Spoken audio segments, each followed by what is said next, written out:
নমস্কার বন্ধুরা, বড়দের প্রণাম আর ছোটদের ভালোবাসা নিয়ে শর্মিষ্ঠা রান্না করে আপনাদের স্বাগত। আজকে আমি এই যে ঢেলা মাছ করব। এই দেখুন কি দিয়ে করব। এখানে সবজি নিয়েছি সিম, কচু, বেগুন, আলু আর গোটা জিরে বেটে নেব, কাঁচা লঙ্কা, আদা, পেঁয়াজ আর টমেটো। এই দেখুন ঢেলা মাছটা আমি নুনটা দিয়ে ভালো করে এই মাছগুলোকে মাখিয়ে নেব। এই দেখুন বন্ধুরা, নুন হলুদ মাখিয়ে নিয়েছি, এবার মাছগুলো ভেজে নেব। কড়াটা বসিয়ে দিয়েছি, গরম হয়ে গেছে, তেল দিয়ে দেব। তেলটা গরম করে নেব বন্ধুরা। তেলটা গরম হয়ে গেছে, এবার মাছটা দিয়ে দেব। মাছগুলোকে ভেজে নেব,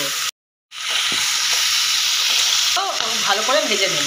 এই দেখুন বন্ধুরা, মাছগুলো ভাজা হয়ে গেছে, মাছগুলোকে তুলে নেব। এরকম করে আমি মাছগুলো ভেজে নেব। এরকম বন্ধুরা, এই মাছটা ভাজা হয়ে গেছে, এবার আমি বড়িটা ভেজে নেব। তেলটা গরম হয়ে গেছে, বড়িগুলো ভেজে নেব, তুলে নেব। হ্যাঁ, এই দেখুন বন্ধুরা, এবার এ তেলে 5 ফোড়নটা দিয়ে দিলাম, আলুটা দিয়ে দেব, এবার কচুটা দিয়ে দেবো। কচু 2 থেকে 3 মিনিট মতো ভেজে নেব।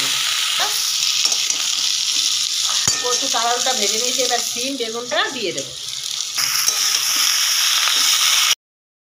পেঁয়াজটা আমি দিয়ে দেবো, পেঁয়াজ আর টমেটোটা, এটাকে 1 মিনিট মতো নেড়ে নেব। জিরে বাটা আর লঙ্কাটা দিয়ে এটাকে 3 মিনিট মতো কষে নেব। এবার 3 মিনিট মতো কষা হয়ে গেছে, নুনটা দিয়ে দিলাম। 5 মিনিট মতো মশলাটা কষে নেব, যেন মশলার কোনো গন্ধ না থাকে। একদম মশলাটা কষা হয়ে গেছে, একদম কোনো গন্ধ থাকছে না। আমি অল্প জল দিয়েছিলাম তার মধ্যে, এবার পুরো জলটা দিয়ে দেবো। ওইটাকে আমি ফুটিয়ে নেব।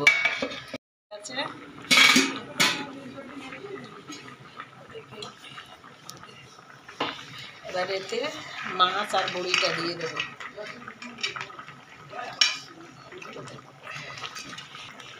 এটাকে ফুটিয়ে নেব। এই দেখুন বন্ধুরা, হয়ে গেছে মাছটা, এবার আমি ধনেপাতা দিয়ে নামিয়ে নেব।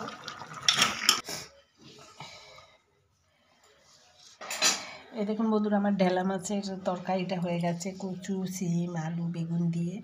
এই রেসিপিটা যদি আপনাদের ভালো লাগে, আপনারা আমার চ্যানেলটাকে সাবস্ক্রাইব করবেন, লাইক করবেন, শেয়ার করবেন, কমেন্ট করে জানাবেন এই রেসিপিটা কেমন হলো। ভিডিওটা এখানে শেষ করলাম। নমস্কার।